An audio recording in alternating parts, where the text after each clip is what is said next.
Hello students, let's learn kinetic theory of the gases. Now what does the kinetic theory mean? I'll put the setup, I'll show you the setup. Let's say this is the container in which there is a gas, only one gas is there. This is the one gas which is there, the particles of which are in a continuous random motion. We know partly the behavior of the gas, that how the particles of the gas behave, that it is random, they are in a continuous random motion. Let's say this is a gas, certain gas A which is there inside the container. So kinetic theory of the gases is, this theory is for the ideal gas. Ideal gas is the hypothetical gas, means in reality this gas doesn't exist, means it is some approximation is done, some we ignore some of the factors so that our understanding becomes easy of the gases. So ideal gas, first postulate, let's start with the postulates. We'll write over here postulates. First postulate of the kinetic theory of the gases for an ideal gas is atoms of the same gas, atoms or molecules of same gas has similar size, shape, okay, size, shape and mass. Let's say hydrogen gas. Every hydrogen molecule will be of the same size, same shape, same mass. None of the particle will be different. This is the first postulate. Then second postulate will be, second postulate is like we consider this, like over here we consider shape, means we consider a shape to be spherical. Okay, I'll write over here, this shape we consider to be spherical. Second postulate will be no intermolecular force of attraction. There is no intermolecular force of attraction between the particles. Particles means over here I am saying that it could be molecules, it could be molecules or atoms. Atoms like atomic gas which exists in noble gases, helium, neon, argon. These are the gases which are not in the molecule form, they are in the atomic form. And molecules will be like sulfur dioxide, oxygen, this kind of thing. So particles, molecules or the atom. Then third,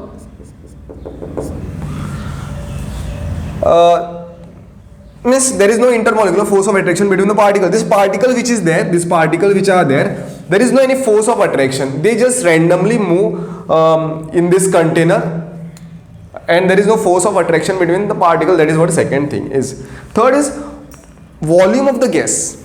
Volume of the gas is negligible in comparison to the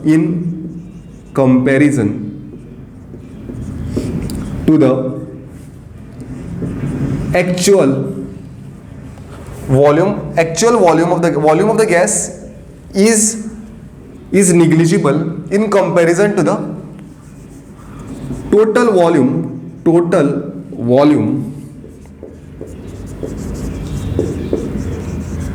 occupied by the gas.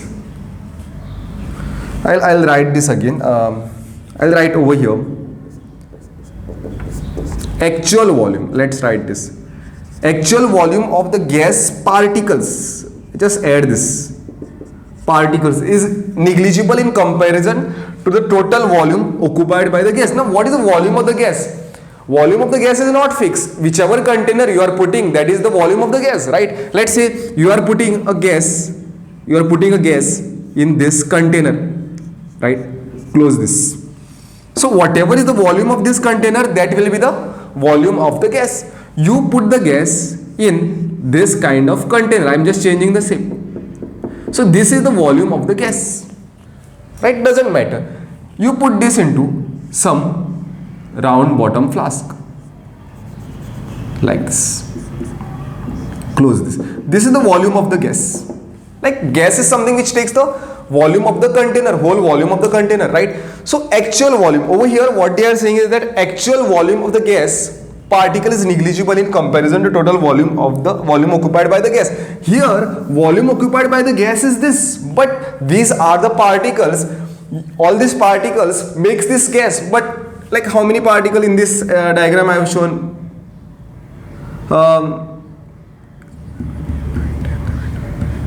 15 particles. It won't be 15, just understand. It will be very large number, 1 mole, 6.02 into 10 to 23, sometime bigger than that value. For our understanding, I cannot draw so many numbers, no? So many particles over here. The whole lecture will go in drawing those particles only. So I have just drawn this 15 particles. So I can write this, this actual volume of the particle will be this way. 1, 2, 3, 4, 5, 6, 7, 8, 9, 10, 11, 12, 13, 14, 15. I can compress it and I can fix it over here in a small volume. This volume is negligible to the total volume. That is what it means, right? So this is that point. I'll put a hash for this. I'll put hash for this. I'll tell you the reason later. Just mark this as hash. Okay, you will require this point later when we will be learning about the real gas equation. This is what the ideal gas.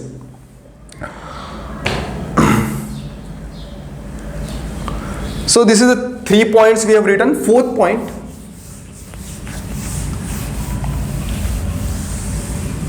I will write over here is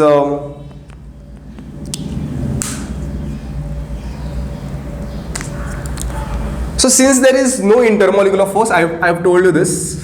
Since there is no intermolecular, since there is no intermolecular forces or interparticle force, intermolecular forces, they randomly who? The particles.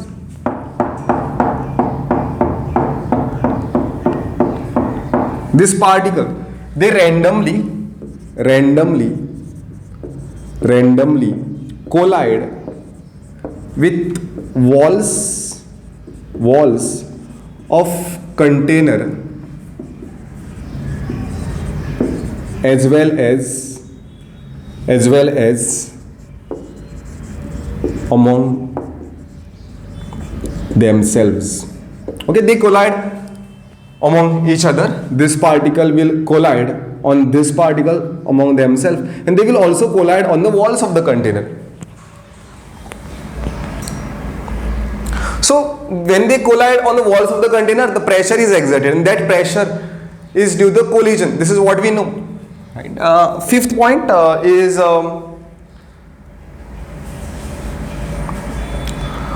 the collision between the walls, all the collision between wall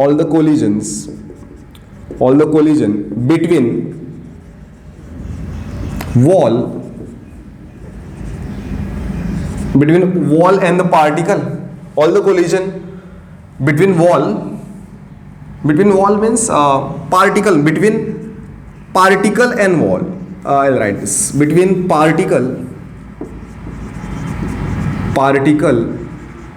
and wall, and particle to particle means particle will also collide with a particle.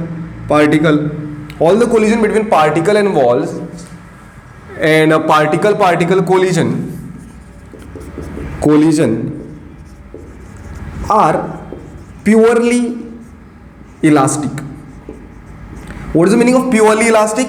When they collide on one another, there is no transfer of the energy. They don't, like, one particle is not losing energy. Okay, there is no loss of energy. There is no transfer.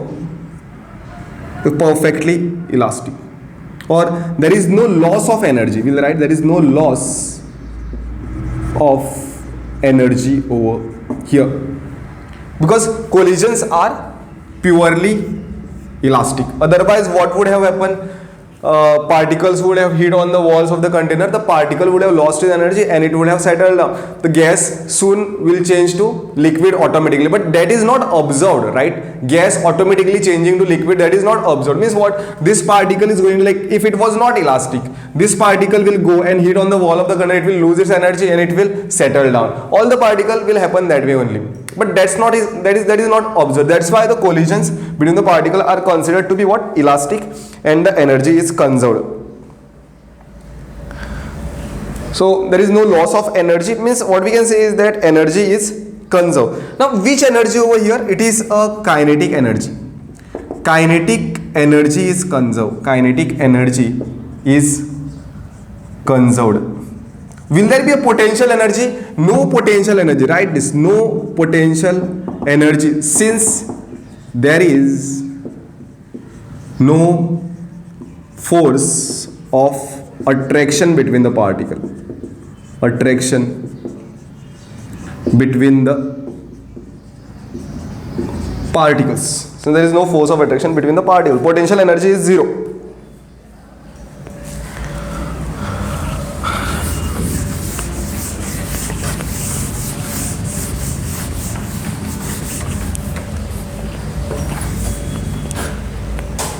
Sixth point, average kinetic energy of particles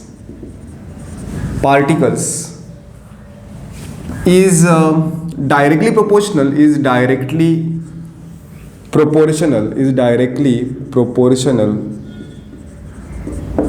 to the temperature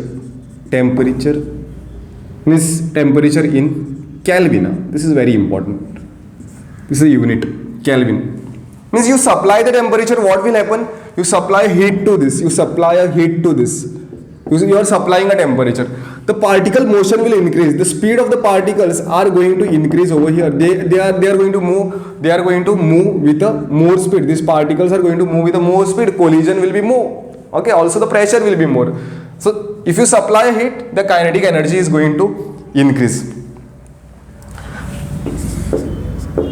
Seventh point is effect of gravity. We'll consider this also. Effect of gravity on particles are negligible. Effect of gravity on particles are negligible. Means it is na ke barabar. Gravity is not interrupting, interfering over here in the molecular motions and all. So these are the 7 important postulates of the kinetic theory of the gases.